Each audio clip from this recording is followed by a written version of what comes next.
You're listening to the Soju Sessions, episode 75 on the Soju Talk Nation podcast feed. I'm your host, Crispy, also known as Crispy Wonton or simply just Anton. And on today's show, a very special guest joins Soju Sessions, the one and only Emily Haydel. She is an entertainment consultant. She is a host. She is well connected and knows many people in the world of K-pop, between idols, artists, and content creators. And it was lovely having her on the show to talk about her origin story. She talks about, getting NCT to Dodger Stadium. And then we kind of get into her interviews in the past with Dre, with Sorn and Alexa. Yeah, shout out to all the Alexa homies on the server. And then we wrap that all up in a KCON recap, taking two perspectives from the side of working the event and then me being a fan. It's just kind of enjoying K-pop in the real world, running into idols in the wild. And then just going to the concert and what that's like to have this big celebration, this big convergence in Los Angeles this weekend between KCON and Head in the Clouds. Amazing conversation, incredible person. Check out all of her things on the internet. Emily Haydel. I will put a link to her website in the description. She's all over social media as well. She is working with idols and groups touring right now. So check out the episode. She talks about them. I'll leave it at that. All right, let's get into it. Coming up, my chat with Emily Haydel on the Soju Sessions.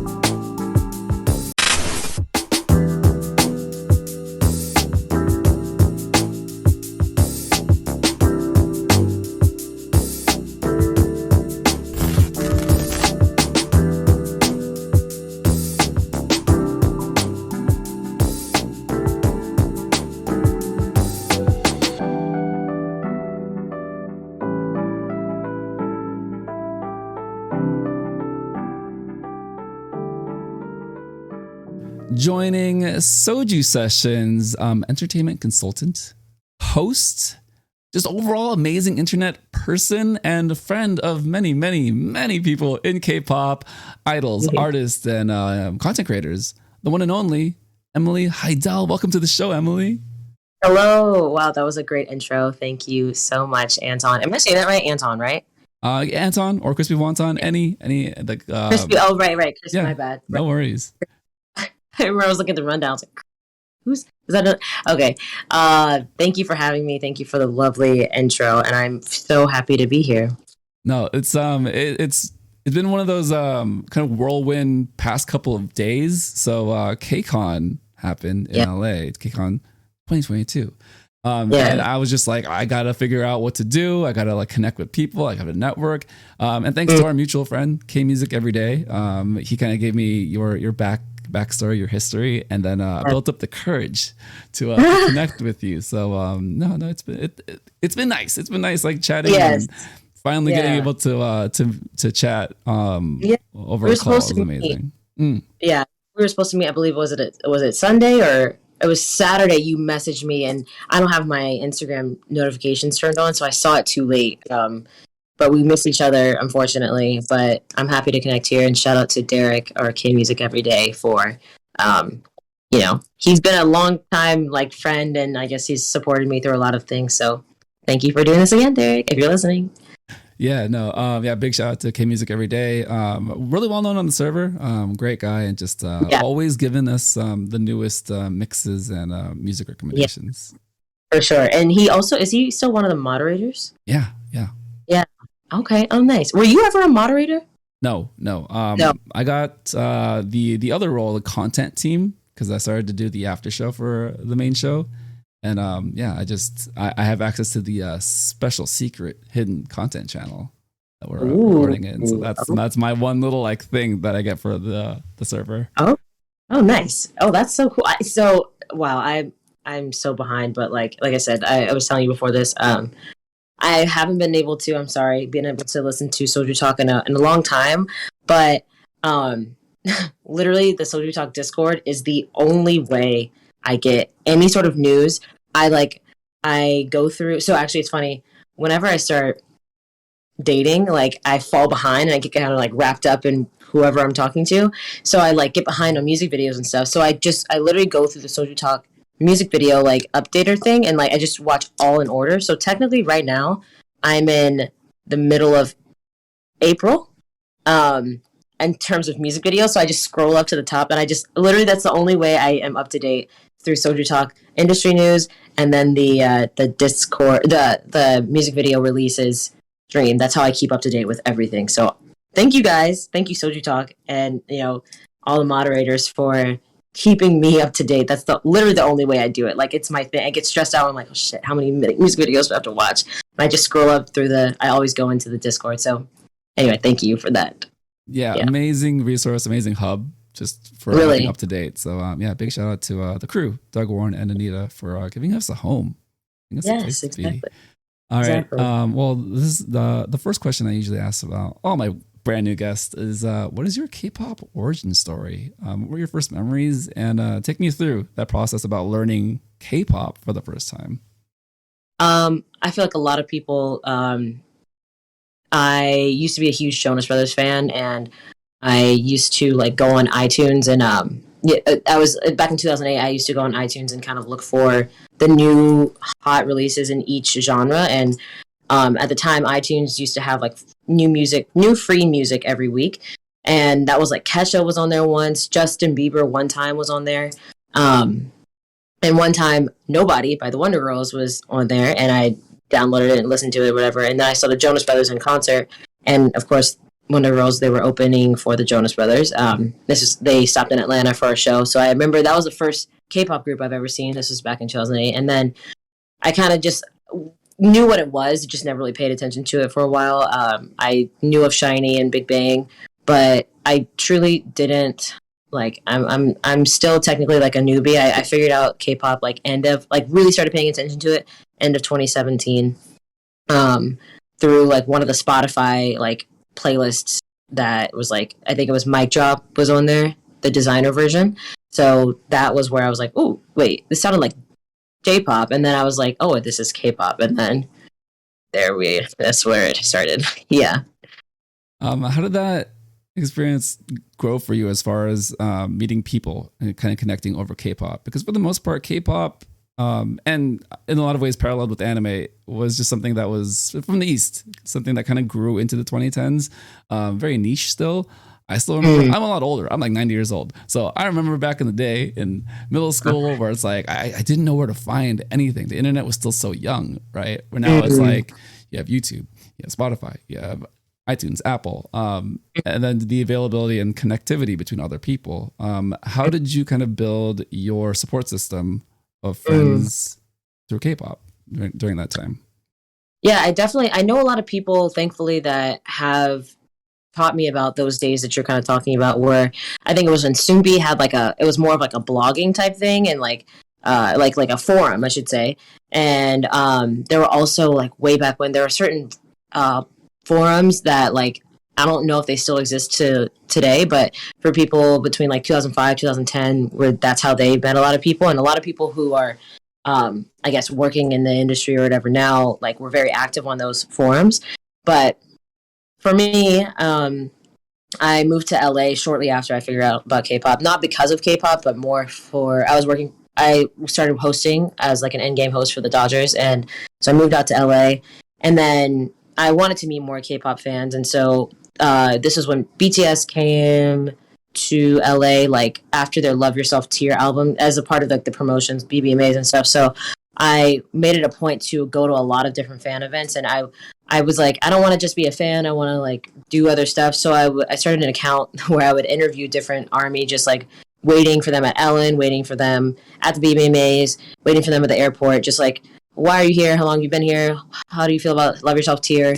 And so I just kept doing that, and eventually met a group of other ARMY who created an events-based group that created events in LA for when BTS wasn't there, and we would do panels, we would do like fan artist stuff, and so it was just a way for Army to come together even when BTS wasn't in town. And I met a lot of people through that. Then I started working at Choice Music, which is a K-pop store in K-Town. I worked there for about 9 months. That exposed me to, of course, a lot of fans outside of BTS, outside of Army, and a lot of my coworkers who I'm still friends with today. And eventually, like, you know, a lot of the same people will go to like Monsta X events, and then they'll go to BTS, and they'll go to Red Velvet. So like, you start seeing the same faces around. And then in 2019, early 2019, I started a podcast, and by that point, I'd known like some people, more like influencers, but not that many. And I knew some journalists, but that podcast, I used it as a way to interview a lot of these journalists, similar to kind of yourself, like interviewing a lot of journalists, a lot of people who are, I guess, key industry people in this realm or fans. And through that podcast, ended up meeting a lot of the YouTubers through this fan meet before a BTS concert, the first one at the Rose Bowl. And then I met, so people who were there were like X Celeste, Form of Therapy, TKTK TV, and Dre. And I met Dre, met his manager, and then Dre and I started a podcast together. And then, I mean, Dre is his own thing in itself. So, like, I met a lot of people through him, and then it just kind of snowballed from there. And yeah, and actually, right after that, NCT came to the stadium and was able to interview them. And so that also sort of kind of opened the doors as well. So that's kind of, it went from like the very much like fan story. I was sometimes like out there camping out in some respects. And so I got to know a lot of different people through that. And so it kind of just went from there. That's how I guess kind of created a community. And now even more so, there's just like everybody knows everybody. Like it doesn't matter. Like you're 1 degree away from, even like, say if you're a fan, you can be 1 degree away from like the idol. You just don't know who knows who. And it's like one of those like things. So that's kind of how I got to know people, I guess. And also met people from like Soju Talk, the K-pop cast, asked me about K-pop, Not Your Average Fangirls, like all the different podcasts in this realm. I guess just tried to network with them. Yeah, no, it's an incredible journey, right? To become a fan, to then working in it, and then now like being in it, right? Right. So you're an incredibly accomplished journalist. As far as the things that I've seen from you, the connections and the way that you've definitely covered sports. I know that you have a history with baseball and football. But was there ever an inflection point that you decided or figured that you could merge all the skills that you developed in communication with your love and fandom in K-pop? And how was that transition for you to kind of decide, like, I'm going to do this show on Believe? I'm going to keep doing all the things to get people connected. What was that point for you? So first of all, I wouldn't even say I'm a journalist. I wouldn't even put myself at the level of journalist because they have a higher, they're very dedicated to their journalism. I am just like, I'm here, I'm here, I'm there, I'm there. Like, I'm just like, wherever is happening, it's fun, and then I'll be there, but in whatever capacity. But so thank you. But so yeah, Believe actually was a sports podcast network, and they originally reached out to me to do a sports podcast because they saw I was a Dodger host. And at the time I was like, yeah, like I'm more into K-pop. Like I can suggest you other people who would be great for a sports podcast, but it's not me. And they're like, well, actually we're open to whatever. So you can start your own K-pop podcast. And I was like, oh, okay. Like, and so they were very open. They didn't really have any restrictions on how I should do my stuff. They were very like helpful with whatever I needed. So that was like how I started that podcast. And then honestly, during the length of time I was at the Dodgers, especially middle of one of the groups I used to, the fan group that I used to work with that were Army, we really wanted the Dodgers and BTS to have an appearance at the Dodgers. And so we actually worked together to try to, with a lot of other fan bases, to get like Dodgers x BTS to trend. It didn't work. This was right before their Staples sort of slew of concerts. But in the middle of 2019, it was BTS, Stray Kids, and NCT that were coming through LA in the month of May within like a 2-week span. So I would, thankfully, my coworkers at the Dodgers were very patient with me, but I made like a whole deck of like these are the people that are coming. This is why you should like invite them. Like, I know, like, I can get in contact with their PR if you need me to, like, whatever. And I had no idea how I was going to get in contact. It was just like, I'll make it happen as long as you say yes. So the BTS were like too busy or something. Actually, Suga ended up coming to the game, but they like after their concerts, but they were too busy. Stray Kids had a concert like after the Dodgers were out of town, so like that wouldn't have worked. But NCT happened to be in town for their concert, and sorry, my brother was like, she's in a meeting. My grandmother said it was my grandmother. Sorry. So NCT happened to be in town, and and it was like a mid-week game against the Padres, who were not very good at the time. So like, no one's gonna really come to that game. And I was just like, hey, like, you've never really had a like they had like Taeyeon and Tiffany and CL once come to a game, but this was back in like the early 2000s. And Psy once came as well, but they hadn't had anybody in quite a long time, an actual like full-on group. So I was like, you should just have this group come to the stadium. And they invited, and I'd remembered that one of the other co-hosts I worked with, she knew their PR very like closely. She was like a friend of theirs, and I was like, oh shit, I forgot about this. Asked her like, hey, can you put me in contact? And they were like, yes, let's go. And it was just a matter of getting the Dodgers to be like, okay, and then the Dodgers were okay. And I think they had seen, to be honest, the week before Suga came to the stadium, or Yoongi came to the stadium, and it was like a massive amount of like social media like hoopla or whatever. And so at first they were a little bit to be honest, a little bit hesitant to like, because they didn't know who NCT was, they just knew BTS. And I think once they saw Suga's like fanfare, they were more open to NCT. So that like in things like first pitches are very hard to like, it's a very coveted thing. So they were at first like, we can have them perform in the dugout, but like, I don't know about a first pitch.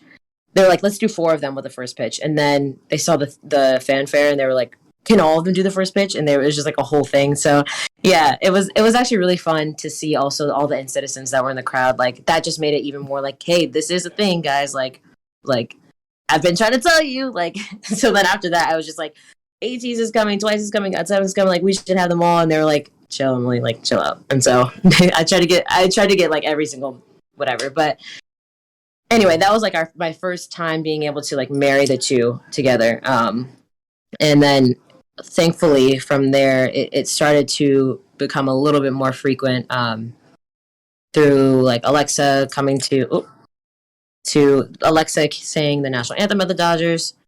Ghost 9 performed at UCLA. And of course, I had nothing to do with Enhypen, but was able to just happen to jump in for Enhypen for that interview. So hopefully it continues on. Anyway, long answer to, I don't know if that's what you were asking, but that's how it sort of has come together, I guess. No, it was a great answer.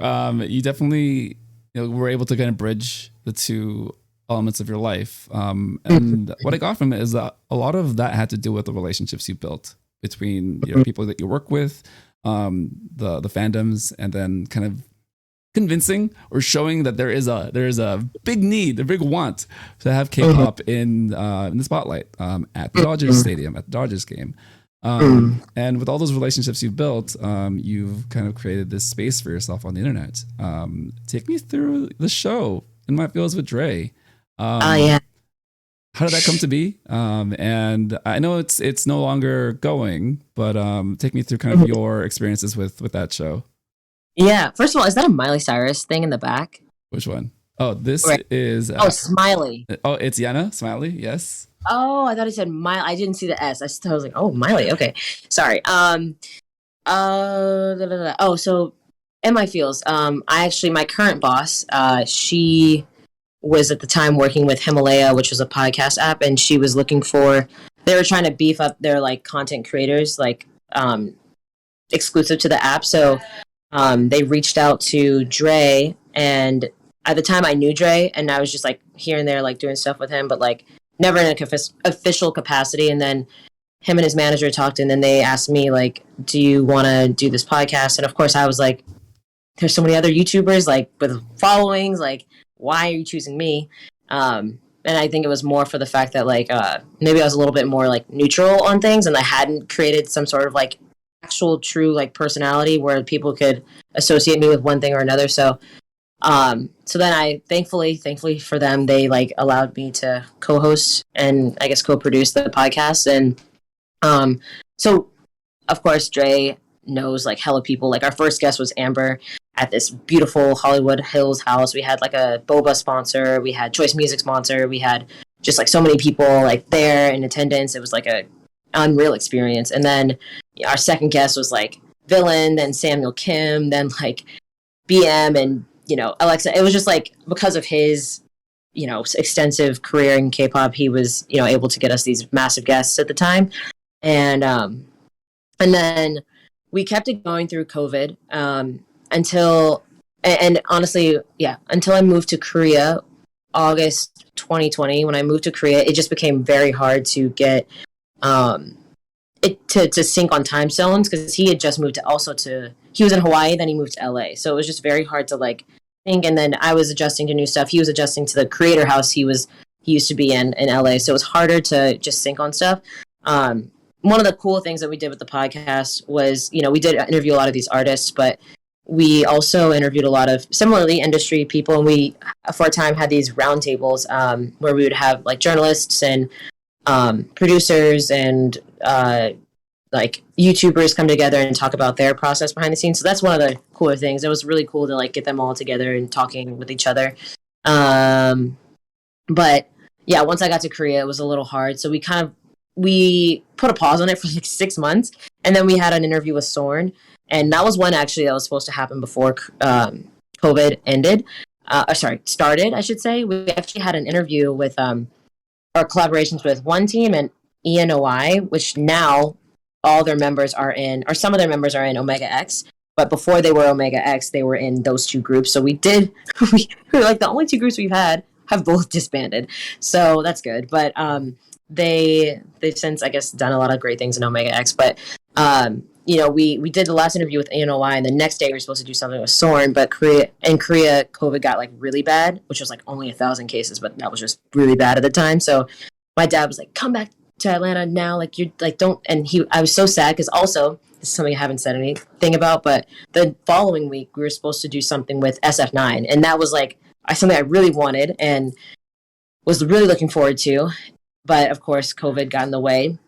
And ever since, we have not been able to do anything with SF9. But at the time, it was like, it would have been amazing to have them on. But either way, what's it called? Our final interview was with Sorn. Not final, I should say. We were like, oh, we're doing an indefinite. So we haven't ended. We just haven't done anything in a year and a half. So pause. It's a pause. It's fine. It's a pandemic pause. It's a pandemic pause. You could put it that way. But no, Dre is doing amazing things. He's very active on Twitch. He just started doing more like really cool stuff with SiriusXM. He interviewed Tomorrow by Together. He had like a whole radio thing at Head in the Clouds and was interviewing all types of people that were there. And so he's definitely like doing a lot of cool stuff. So I will always support Dre and be very thankful for him to like, that really was something that helped me sort of get to another level, was, doing stuff with him. And thankfully he allowed me to. So that's kind of the basis of the podcast, sort of. Yeah. Sort of. Well, from the few episodes that I have watched and listened to between the two of you guys have great chemistry. Dre has his sass with how he interacts, but you definitely bring the professionalism. Like I could sense really? it. I was like, oh yeah, she totally is a communications sports manager in her past life. I can totally feel that energy. It's like, oh, she's got things organized. Thank you. You also have telepathy because the key thing that I wanted to hit here was your chat with Sorn. Yeah. So there was one really interesting thing that she mentioned that I wanted to ask you to see if you kind of connected with the cultural aspect of being a non-Korean person very much in the K-pop world. And she mentions that she kind of grew up watching anime and that there was this crossover with Korean culture, Japanese culture, and just East Asian culture in general. Did you grow up with kind of that being your entry point into East Asian culture, and how do you feel like that's expressed with the people that you've talked to, as far as that being the only depiction that we've ever had of East Asian people? I'm not Japanese or Korean. I'm Chinese and Filipino, but I grew up watching anime because I was like, hey, those people kind of look like me. They kind of represent me. And then it evolved into me being an enormous K-pop fan for the majority of my life. How was that moment, kind of talking to Sorn about those two parallels in her life? And have you seen that between with the way other idols have talked about their exposure or entry into K-pop? Yeah, so I didn't know that she was an anime fan before, learning about, before that interview. And one thing she did mention, also speaking of SF9, I guess she likes the Young from SF9. He has like a very like anime boy look. I don't know, the long hair type thing. And she was like, oh, I text like, I guess one of her members, I forget her name. The leader, I forget her name right now, but she would text her like, "Oh, tell Young like I really like his hair right now," or like, "Oh no, he's very handsome, very beautiful." Yeah. And so, hold on. Okay. Bye. Okay. So yeah, she would text, and so I thought that was really funny, a little interesting tidbit that she shared. But I used to watch very basic. I used to watch like Sailor Moon when I was like really young, when it was on like Toonami and stuff like that, and on Cartoon Network. And then back in like between 2005 and 2008, I watched Naruto with my brother a lot, and of course Dragon Ball Z was always. I would watch Dragon Ball Z. I wouldn't really watch Dragon Ball Z, but I would have it on, or like we would watch Naruto a lot. And my brother never really stopped. My cousins never really stopped watching anime. From there, I just kind of like fell off and got into like Hannah Montana or something like that. But I think, so I wasn't familiar with it. I was never like a fan of it until later. And I think in terms of being someone in this sort of realm that's, not Korean, also I'm not Asian in any way as well. It's an interesting, tricky sort of thing. Of course, there's always like the Korea-boo sort of like, mentality, or I guess stereotype that people like to put on people that are into this and not in any part of being Asian. And of course, being into it at first and not really having anyone to talk to, I had no reference for it. But now I'm very like careful of like I don't speak, like I'm very shy about the Korean I speak and how I sound and things like that, and especially when I'm with my friends who are fluent in both. And so I know like I don't speak it around them. I just kind of get shy and I just don't say anything. Whereas like if I'm with someone who's Korean, or if I'm forced into a situation where I have to use it, like I'm much more comfortable with it. And I also I hope this is the case. It seems like it to me, but like I try to not assume like I know everything. Like maybe sometimes it comes off that way, but I try to assume like I don't know everything, because there's always something I don't know, and there's always context. And I'm very thankful for one of my friends is Chinese Filipino as well. She's Thai, and she's lived in Korea for the last 10 years, and she has such a huge perspective on things, and she gives me perspective on things. I have friends that thankfully I don't know if I purposely choose this, but so that they give me context on like, oh, what was it like being a fan of, and back in 2004 or like, 2006, like, and they were, Filipino American, but they were very much into like tracks and like, Dongbang Chinky when they were still like, what was it? Five? Oh God, 5 or 6. I don't remember. You're probably more of an OG than I am, to be honest, in that case. Okay. Yeah, thankfully I just try to like, and a lot of them have been very patient with me and like trying to like I don't know, it's just an interesting thing. I just try to, if I'm the only non-Asian there, I try not to talk too much, because I don't want to like use it as like a tokenism type thing of like, oh, like I'm here because I speak English or something. Like I don't prefer that. Like I just try to like sit back and just let things happen. I don't know if that answers your question, but yeah. No, it's one of those. It is it is nerve-wracking. I totally understand. But from the content that you put out and just the way that you talk about Korean culture and Korean entertainment, it does show that you are very inquisitive and you're very complimentary. So as far as what I can see, you're doing great. I mean, you're kind of like this amazing, like multicultural, bi-coastal, travel the world, been in Korea for 2 years type of host. I'm just like, I can relate to her. I'm American. I got this. Do you ever want to live in Korea one day? One day, maybe. There was a time in my life where I was like, yeah, I'll totally do it. But I don't know. I'll never say never. I'll put it that way. I am planning on visiting Korea at some point next year. Maybe that'll change my mind. That'll maybe, make me want to stay. But for now, it's just a nebulous picture of what the future looks like as far as that plan. Yeah. Yeah. Well, I mean, your job allows you to kind of work from home. You could always do the, I guess, let me work from home for like a week or two fully, and then just and maybe like 5 of those days are just completely off and you're having fun in Korea or something. I don't know. I have to really manage time zones and just be up when everyone's sleeps and just, all that stuff. You know what? I'm just gonna ask because I was like, oh, we're kind of pressed for time. No, we're gonna go into it. So, you talked to Alexa. That was hard to say. On the show, I re-listened and rewatched that like 5 times yesterday because really, I'm a big fan of Alexa. I'm a big fan of you. But there was one moment that kind of stuck out to me. It was you say you wanted this all along, kind of in reference to Alexa talking about this is what she's always wanted. She's always wanted to be an entertainer. But what have you learned as far as your interaction with Alexa and other idols about the commonalities that they describe drive and motivation and kind of goal setting for them? And how have any of those lessons permeated into your own life as far as how you set goals? Well, I'm happy to hear that you're a fan of Alexa. She's a great person. Anybody out there, if you're not an AI trooper, you should be one. So real quick, there's 4 of us on the server. We have a group chat called Robot Girl Simps. So stop. That is us. Yes. Those who know it, yes. It's we are a very exclusive club, the 4 of us, but yeah, we are big Alexa fans. At least 4 of us. I love that. Alexa is great. She is a wonderful human, very funny.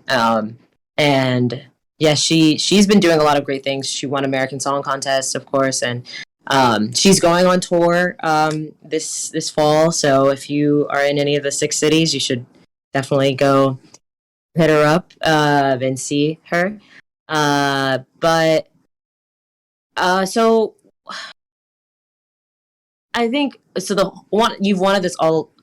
You've wanted this all along and then when you finally get it, is that kind of what you're saying? Yeah, just like how she describes like drive and motivation, and then if there were any commonalities with other idols that you talked to in the past.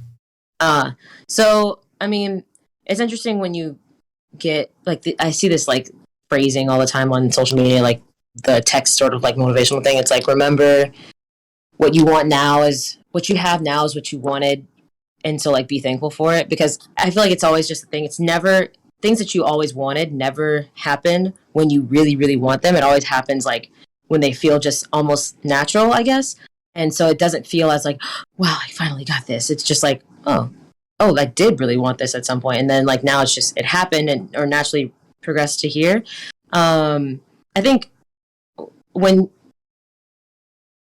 it's with that mindset, because also things move very quickly and there's naturally a lot of like, you see other people doing similar things. It's you kind of were like, by the time you get to the thing that you've always wanted, then you're like on to the next thing. You're like, oh, this is really cool. Like I want to be doing whatever. I don't know. Like, so I don't, in terms of some of the idols that, some of the artists that I know, some of them are just really like right now focused on, I just want to debut. Like that is my only thing I want to do. I want to debut. Once I debut, like that, it's nothing, there's no really thought after it. It's just like they've been training for so long. I would love to debut. A lot of the other ones, it's more of like, I want to continuously have sometimes there's, as we see, like sometimes there's lulls in between comebacks. And so like, I just want to continue working and be busy and stuff like that.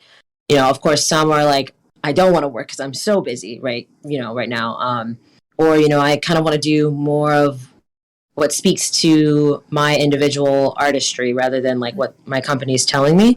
So I think it's a range, and it always depends on where you're at and like, your career and stuff like that. So I think that's sort of the commonalities that I sort of hear. Yeah, that's sort of the commonalities. It's more of like, I want to debut, or I want to be busier, or I don't want to be as busy, or I want to like do my own thing. So that's the commonalities. I'm not an artist, so like I don't really, I'm not like, I'm not strictly beholden to a company. So, and thankfully the company I work for now is very like open and willing to allow me to do things that I want to do, or suggest things that I want to do, and has been open to, flexibility and those kinds of things. And so I'm very, very thankful for that. So, yeah. How would you describe drive and motivation for yourself? So sometimes it comes from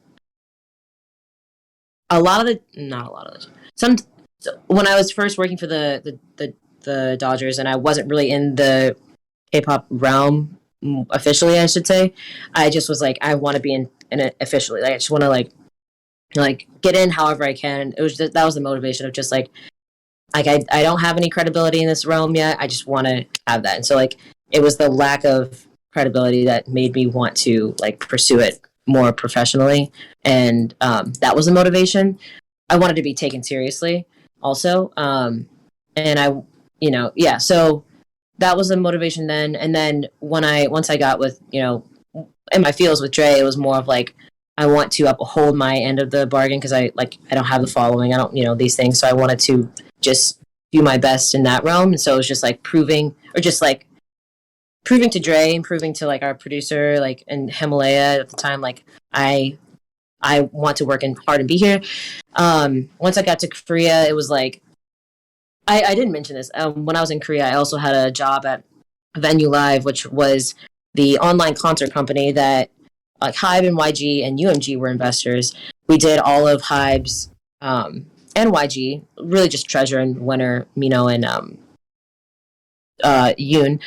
We did their online concerts. So I just was in the marketing department for that. But it was pretty cool to see, like, I was on a couple of email threads with some people that were at the concert. So it was really cool to see that realm, like that side of things. And so when I got to that company, they officially sponsored my like my visa. And so it was just there. It was like, let me do my best to prove myself here, I guess. But nowadays, I have to say, if I'm being very honest, what motivates me is outdoing competition. Like, I want to be better and be the best in the realm that I'm in. So, and I think, like I said, like, and I also want to just like maintain the, relationships and level of work or quality of work, but also I want to be better, to be like, so I guess that it comes in waves, like the different motivations like go and whatever. So yeah, that's kind of where I'm at right now. I don't know if I should have said that, but it is true. Like everyone wants to be like, top.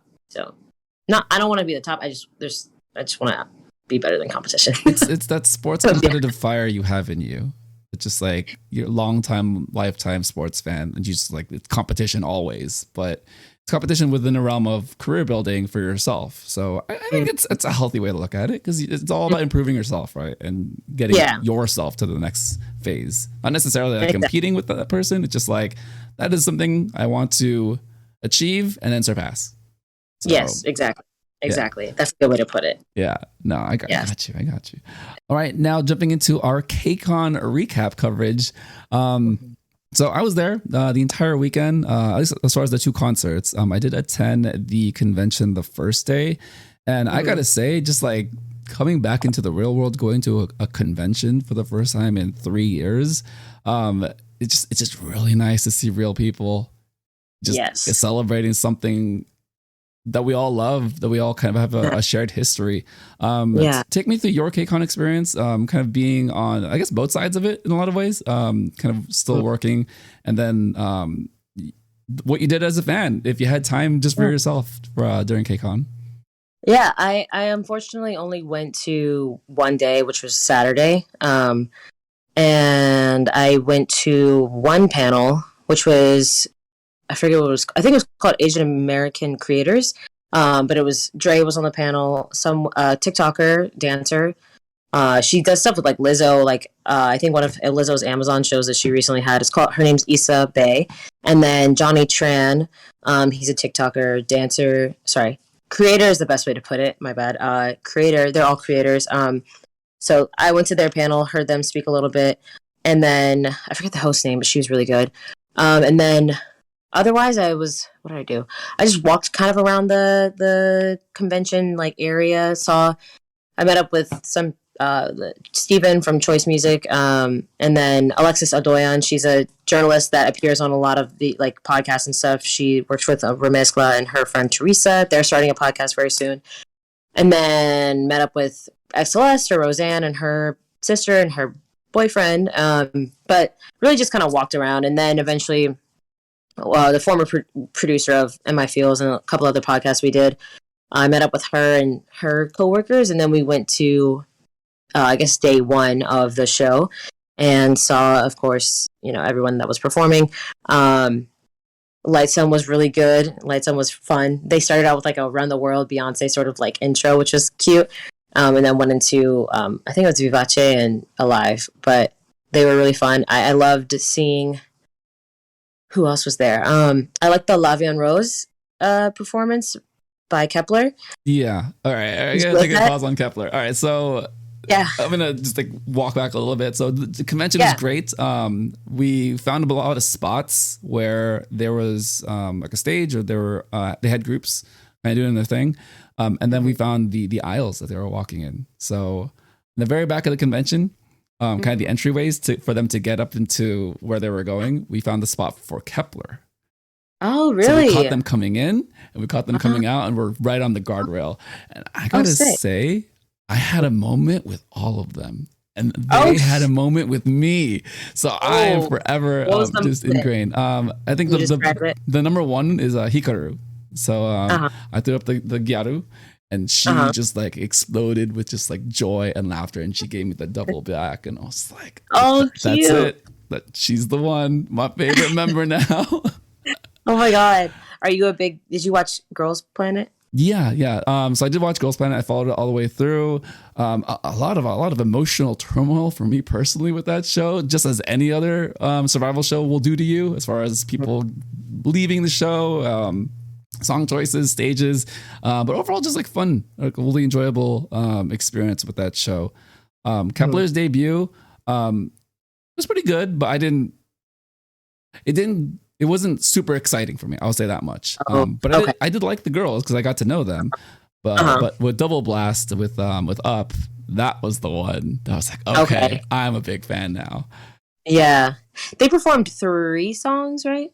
Yes, or just 2. 2. I want to say 2. What? I can't remember.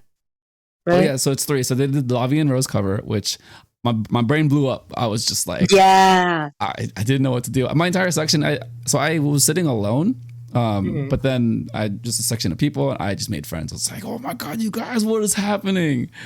How was your section when they covered Lavi and Rose?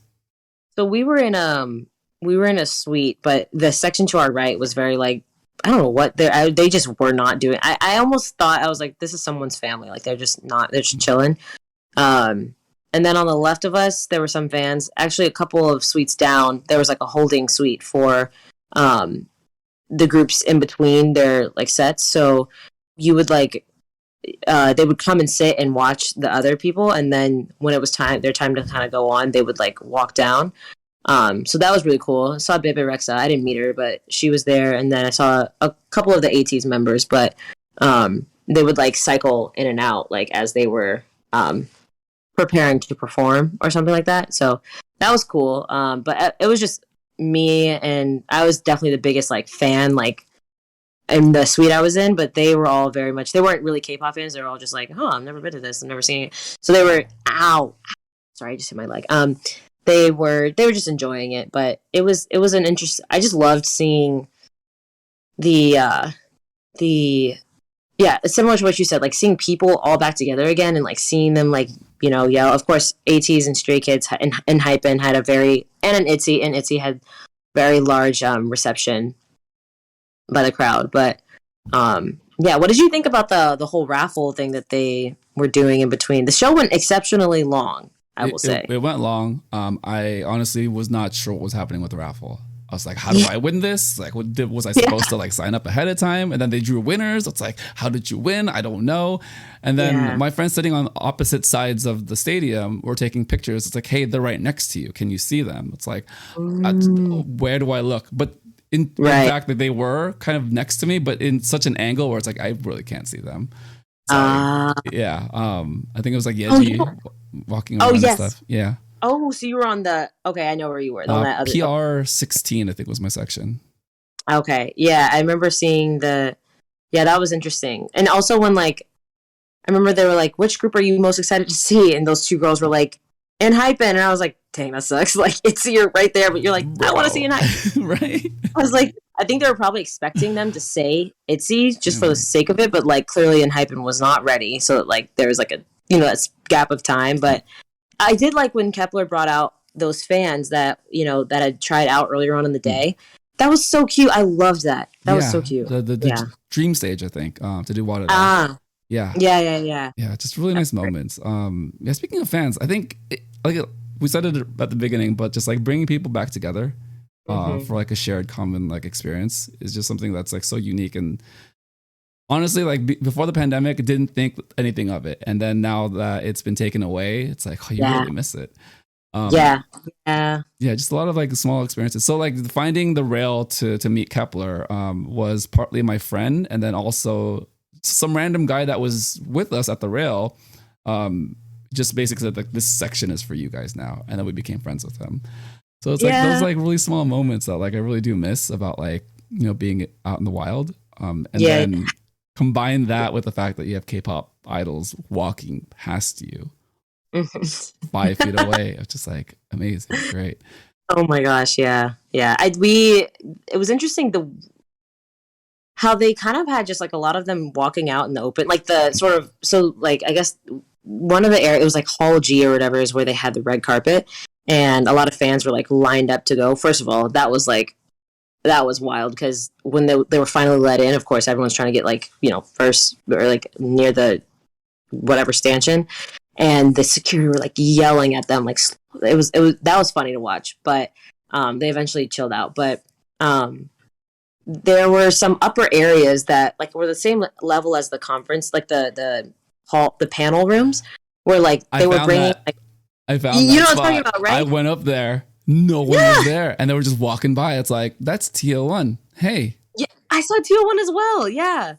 Oh my god, wait, maybe we were in the same spot. It was like I did see. I don't know if you know who Liam McKellen is. He's like he's a host or whatever. But he was up there in that same. Me and my friends and I just went up there and we were just chilling and we were like, oh, what? And we were like, did we happen upon something? Like, what are we supposed honestly, I think I was like right next to you. Really? Because what I did was I was up there for a bit and then I went down the escalator. TL1 was coming up the escalator and then we crossed paths. And I took a video of them like crossing paths. So I was probably up there while you were up there. I see. Oh, okay. Yeah, I don't. You might have been because when they were going down. Wait, you were going up or they were coming? I was going down there, coming up. So that was when they first got up into that section. Okay. Then they had come around another area and then were going down. Anyway, it was still just like a very like. Yeah. They're really just out in the open. Like, okay, I guess. Yeah. Security, I guess. Yeah. No, it's like the one or two security guys just walking with them. It's like, I'm just like right here. I'm like 2 feet away from you. Okay. Yeah. Yeah. I think that's like probably the kind of the magic of KCON for me, where it's you are so close to these people that like have felt so physically far away in a lot of ways, whether that's just people on screens, people like idols by definition are people that like you idolize from afar, but then seeing them up close in front, it's like in the flesh. It's kind of weird, right? Yeah. Just like there are people definitely have a lot of this, not same maybe problems, but definitely have their share of problems just like us. So like they're just like, right, I don't know. It's hard to put them on that level but it's interesting. Like majority of their time is not spent performing. A lot of it's spent like doing other stuff. So it's like it's interesting how it's like those few chosen moments are like what we think of them as, but really like a lot of their time is just spent like this or like waiting or it's I don't know. It's humanizing, right? Just seeing them in real life and just like right. Everyone kind of cheering for them, but then it's like, oh yeah, you're a real person. You're just here in the flesh. Exactly. Yeah, I crossed paths with Yuna and Cheryeon when they came off the center stage as well. They really? had so many people, but I found a nice little corner for the aisle that they were passing by, so I got up really close, waved to them, smiled, but I think they were just waving to everyone at that point. And Lightsum, I did get to see Lightsum. Lightsum is a sleeper, like one of my new favorite groups of the year. I didn't initially like their first two songs, not because like they weren't great, but it was just like it wasn't memorable for me. Okay. But this song, Alive, I think we were also starving for girl groups at that point in like spring, where it's like I need something. They come out with this one, and it's just like it's stuck in my head. My section knew who Sangha was at the end of the concert. That's really because I was cheering for her. She's my favorite member. So you had a very Sangha. Oh, Sangha, Sangha's great. Yes, she's a huge baseball fan, actually. Hey, you guys hanging out at a Dodger game eventually? Just the two of you, right? Just chilling, right? So KCON day one, really. Big highlight for the concert. I would say Bangchan, amazing host. Right, he was a host. Yeah, he just had his glowing smile and had his roses. My friend watching it online was saying he was tuxedo mask for the night. Oh, like in the sense of like the roses and passing it to people. He had very like tuxedo mask energy. Oh yeah. Oh, I can see that. That's true. Oh, interesting. Oh. Very charming. Just like, okay, yeah. You could tell also. So from our vantage point, you could see like the crew and stuff like that. I don't know if you could see. You were probably maybe high enough to see this too, but I'd never seen him host before. I don't know if he has done it before, but he, of course, was very natural with his like just delivery and stuff. But there was a moment where one of the production guys told him, like, you could see him come up and was telling him, like, slow down. Maybe they were behind on something or whatever, but he caught that and that's when he started saying, like, oh, make some noise, like, and he did that whole thing. That was totally improvised. Improvised? Yeah. Improvised. What? How was it? Improvised. And I was like watching, I was like, can he improvise for what they just did? And he did it, like, perfectly. And then like maybe like a minute or two later after he'd finished that and he was just still kind of talking, they were like this, and then he just wrapped it up, and I was like, wow, that was smooth as I've ever seen it. This is definitely a very good host for sure. Yeah. The big highlight. God, I like Stray Kids. I saw them in concert in Oakland a couple months ago, became a bigger fan. Seeing them again, it's like, oh, yep, I'm a big fan now. You're a fan, you're a stay. Yeah. Yeah. All about it. Love it. Yeah. So day one, KCON. God, it was a whirlwind. I was so tired the next day. But I took me too. I took the day off kind of until the concert, but you did not. You had stuff to do. How was Head in the Clouds? I will say I was hungover most of that day, so I did not. I did take the day off until I got it. I actually had work to do also, but I did some work, and then I gave a friend of mine. That's what it was. I gave her my wristband, but I slept a lot of the day and worked, and then I made it for Rich Brian and the end of Rich Brian, and then most of Jackson's set. I did not stay for the finale compilation stage or whatever they do, but it was interesting. It's definitely a very different crowd than KCON, for sure. And I always just wondered, like, why do they do Head in the Clouds and KCON the same weekend? But it is definitely different crowds. But there could be, of course, a lot of crossover. But it was at the Rose Bowl, and it was in that large sort of, there's like two stages, I believe. There's like that large, it's like, they say it's a golf course, but it's just like large green area. There's a lot of, there weren't really ever really lines for drinks or food. Or there was like a club, it's like club, the year of club or club year of, that had a really long line. And there was absolutely no service in there. I'll be honest, like, one of my friends said it. They were like, for having AT&T as a sponsor, how can you not send like a message out? It was just like, it was impossible to get in contact with anybody in there unless you were like calling them. And even then it was a little bit hard. So that was probably the only downer, but otherwise it was like a very chill vibe. Jackson did like a lot of his, whatever album he has coming out September 9th. I think it's his first full length album or something like that. And then he did like 100 Ways, and then he did Blow. His stage was fairly short. And then, yeah, so it was pretty cool. I think I knew more of, like, I only know a couple of Jackson songs and a couple of, I don't really know any of Rich Brian songs, but like a couple of the artists at Head in the Clouds I know. I really wanted to see Jay Park, but that was of course on, Saturday at KCON. But yeah, it was just, it felt like, the opposite of an exodus where people, like a bunch of people leave. It was like a mass, like, influx is not the right word, but so many different people from so many different realms like were in town last weekend. That was just like almost a little bit overwhelming. Convergence. Yeah, and what's it called? Convergence. There we go. Oh, okay, yes, I've been looking for that word. I've been trying to describe it. I'm like, I can't think of the convergence. It was a of hella people. So I think it was really fun to just be there and experience it all, since I similarly hadn't seen a lot of these people since 2019. So, but yeah, how was the third day of KCON? Sunday, yeah. I didn't go during the convention. I took a break the entire day, Nice. And then I finally got to the concert around Staples Center around 6:30. You mean crypto? It is Crypto.com arena. Yeah. Yes, it is all over the place at that place. Yeah. It's just a reflex at this point. I can't. It's really hard. Yeah. But yeah, I think much more chill on the second day as far as getting in. The crowd was still primarily women and girls. So earplugs were definitely helpful. And then I'm trying to think what other. Well, definitely the highlight for me is Cosmic Girls, Woosung. Okay. I watched Queendom, and I followed the entire thing. I loved all the groups on Queendom, so I didn't have a specific rooting interest aside from the groups that I already listened to, which is mostly Cosmic Girls, mostly Luna, and then just seeing them like perform their song. It's like, this is like not that they're a small group, but it would have taken a lot for them to tour in the US.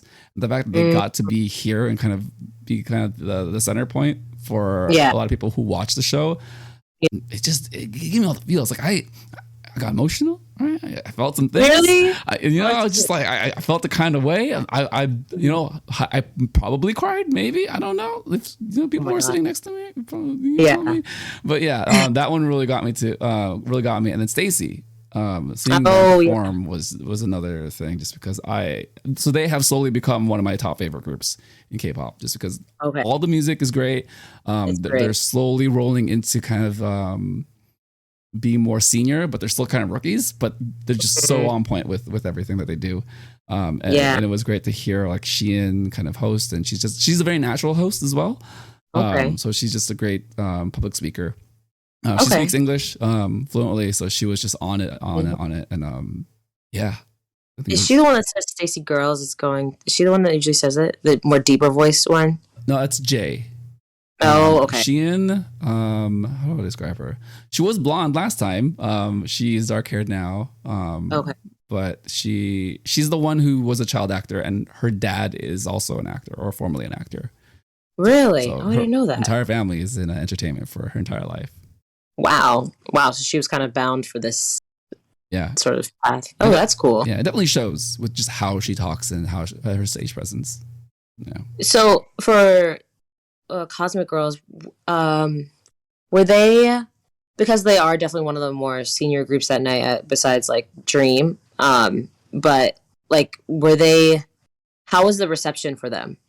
Like you said, sort of like them going on, how was that? I wish I could give you an objective point of view, but like you, I also consumed much alcohol, and I was fairly enjoying myself that day. I was screaming. I was probably the representative in my section. So I see. I lost my voice all week this week. So kind of nice that we're doing this on a Friday because I have my voice back a bit. Nice. Because I was yelling all the Cosmic Girl names. I think my entire section knows all 10 of them now, or at least the 10 that were there. Exy is the one that I think everyone knew for sure because that is the love of my life.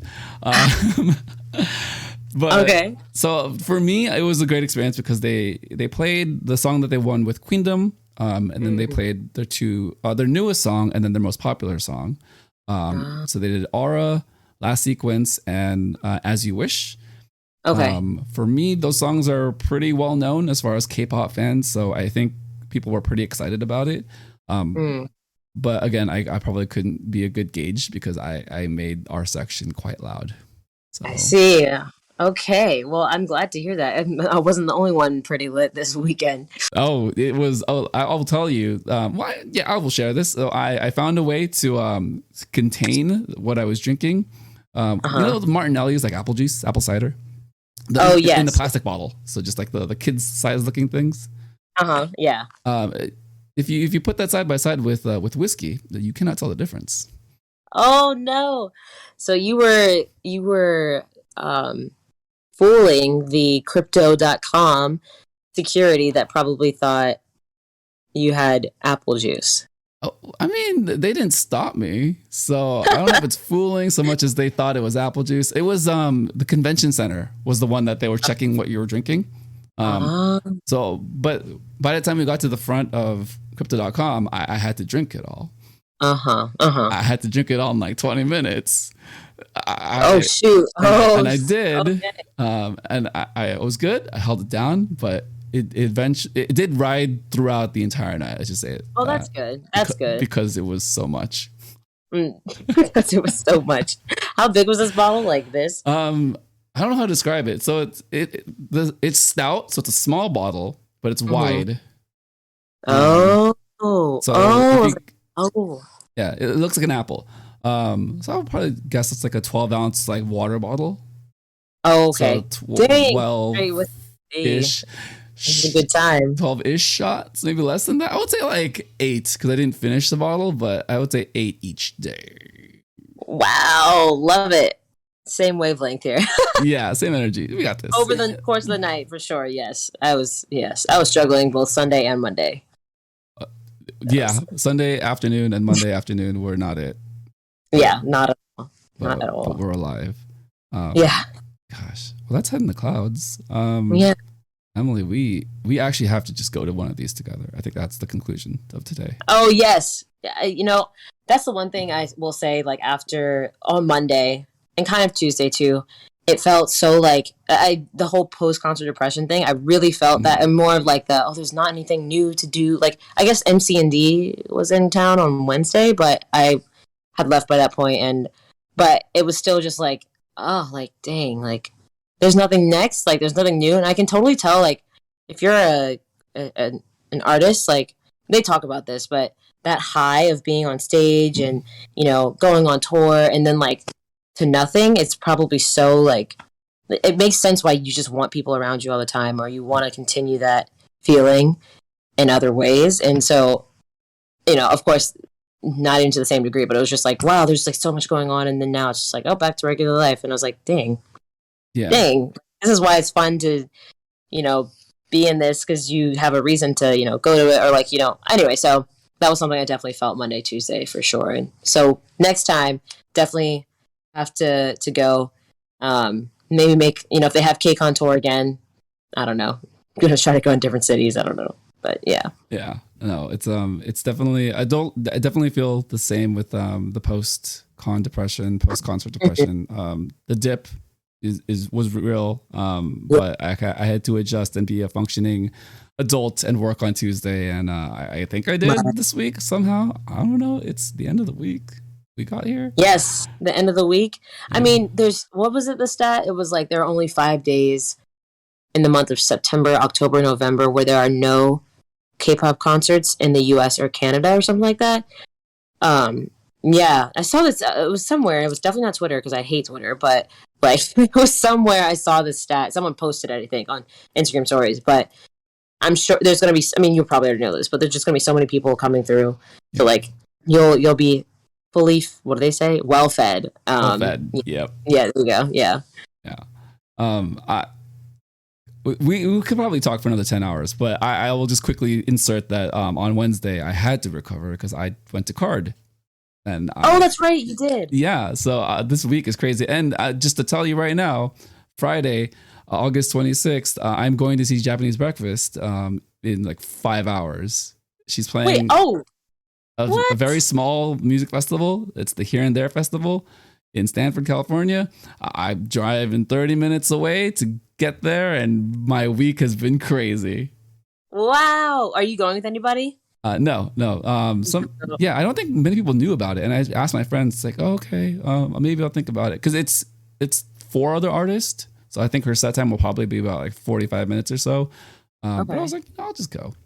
Might as well. Yeah. I mean, continue this ride. I mean, it could become like a weekly. I mean, at this point, it's so busy, it could become a weekly thing. Jeez. Wow. That's so exciting. Yeah. Kind of jealous. Wow. Yeah, it's wild. We'll touch base more about the other shows I'm going to, but when I tell you my schedule, I don't know how I'm gonna survive this. I really don't. To be honest, you're like post-concert depression. What? Like, not at all. I have something every night. Literally every 2 days. Wow, that's crazy. Yeah. All right. Let's move into some closing thoughts with you. Mm-hmm. So I usually ask my guests, what they're hopeful for. But I'm going to flip it a little bit and say, what are you hopeful for? And what do you have coming up next as far as your career and the people that you're working with? If there's anything you can share, but no pressure. And what are you looking forward to? Well, I would say look forward to some TikToks or sorry, my brother just walked in there. Look forward to some content coming out from regarding Lightsum and their time before KCON. I would say look forward to the Rose. They're going on tour as well very soon, so you could check them out when it's when they. I'm sure I think they're going through the Bay Area. They're most definitely probably going through the Bay Area at some point. And then Alexa is going on tour as well. I would say I look forward to more sports K-pop appearances. There could be some in the works at the moment. So my brother's like cringing at me right now, so it's hard to not react to him. But that are in the works very soon. I don't know anybody at the Giants. Oh no, I do. I know one person, but they work in the like baseball ops departments. But if you know anybody in the Bay Area, the Giants or the A's, like that want somebody to come through, just let me know. And just look forward to those things. And yeah. I mean, like you said, there's like 2 days in the next 5 months that there's no K-pop things happening. So you are going to be a very busy person in some way. No, I'm only in some respect. With a couple of them. You'll be busy. You'll be going to them. Hopefully, I would love to somehow like marry Soju Talk and something in Soju Talk Nation with one of the group acts. We'll see. Hopefully, but I think it'll be a very exciting time. You cannot say this at the end of a show, or just like I'm already like emotionally afraid. It's like what I'm supposed to now like keep composure and be a host. Okay, hold on. With that I will try. We can talk maybe. Yeah. Yeah. Put a good word in for me for some Android person. Just a heads up there. For some Android person. Yeah. I will do my very best. Yeah. Yes. No, that's incredible. Very busy. Amazing story. I have like a million questions I didn't ask, but I definitely too want to get to them eventually. Because you have an incredible story. We didn't even talk about your time in Korea. I had to kind of like move, so I do apologize. My bad. Sorry. No, that's my fault. No worries at all. That just means we're gonna chat again in the future. Okay. That is the thing. You have my promise. We will definitely chat again in the future for sure. Well, yeah. Anything you want to plug before we head out of here? You should go watch The Boys. Oh, the Boys were there on Sunday night too. I missed the Boys. What are you talking about? You should watch. On the Dodgers YouTube right now, there is a compilation of Enhypen's visit to Dodger Stadium. You should go watch that. It was a good time. Yes, I would say watch that. Yes. Yeah, and you were the host to introduce them into Dodger Stadium. And yes, I was there for just that day. It was so interesting. People were like, "Oh, you're back! Like you're back hosting," and I was like, "Nope." It was just serendipitous. Worked out one day, so I'm very thankful to the Dodgers for letting me do that. But yes, you should go watch it. They threw out the NCT threw out a pitch back in 2019, and it was just it's like a blooper, like first pitches ever thrown by like a guest. Like 50 Cent is on there. Like NCT made it. Not comparing the two at all, but in Hypen, they did throw more of a strike. So if you want to see their pitching skills, you should go check that out. Yeah. Yeah. I was going to say a really bad pun. I'm not going to. I'll just say Polaroid's a great song. I like that song. What was the the pun? I'm not going to do it. They threw a great pitch because many people were taking Polaroids. Oh, I hate myself so much. That's okay. I thought you were going to say something like because they weren't drunk dazed or something like that. I was like, oh no. That would have been far more on brand with us. No, it was actually funny because also during the interview they had one mic and they kept like passing it between each other, and someone was like, I said it like very, very low, but like one of the DJ Peter Lowe from the Kpop cast was like, oh, they really passed the mic, and I was like, Jesus Christ. Yeah. Good job, Peter. Peter's local in the Bay Area. I got to connect with him. That's true. Yeah. He did him and Stephanie. Yeah, he DJ'd a show 2 weeks ago, right before KCON. It's like it was a collab with a bunch of K-pop shops. I couldn't make it, but I saw later that he was the DJ. I was like, oh, I should have just gone. You should definitely hit up Peter sometime. I've never met him in person, but similar to Soju Talk, it's definitely one of the people that like I try to keep up with and stuff like that. So that's so cool. Yeah, he's definitely a DJ aficionado, and yeah, what did he say? Was something he played at clubs. Twice his new song is going to be something he plays more at clubs, the DJ parties now because of the way it sounds. I don't know. Anyway, sidebar. Yeah, if I ever come to the Bay Area, I would love to meet you, and I'd love to meet Peter finally in person. Oh yeah, we gotta meet up. We gotta meet up. This is good. We got a good vibe. We got this. Yeah. All right. Well, Emily Haydel, thank you so much. This was an incredible conversation. I honestly can't thank you enough. Thank you for having me. I'm very honored. This is my first interview in like a long time, so I was like, oh, okay, like someone likes me. Okay, no, but I'm very thankful for you reaching out to me. Apologize again for not being able to meet up, but certainly when we are all back in the same place, we'll definitely do that. Yeah, 100%. All right, let's sign out. Thank you, everyone, for listening to the Soju Sessions on the Soju Talk Nation podcast feed. Subscribe on YouTube, follow on Spotify, Apple Podcasts, or wherever you listen to podcasts, and continue the conversation on the Soju Talk K-pop podcast Discord. For Emily, you can find her online. So just search up Emily Haydel. Easy to find. She's got a website. I do. Yeah, she's got a website. She's got her bio. That's why I learned a lot about you, by the way. So your website is pretty great. Hey, it's doing something. It's consolidated. Okay, good to know. Yeah. I'm your host, Crispy, and this has been the Soju Sessions. Bye. Thank you for having me.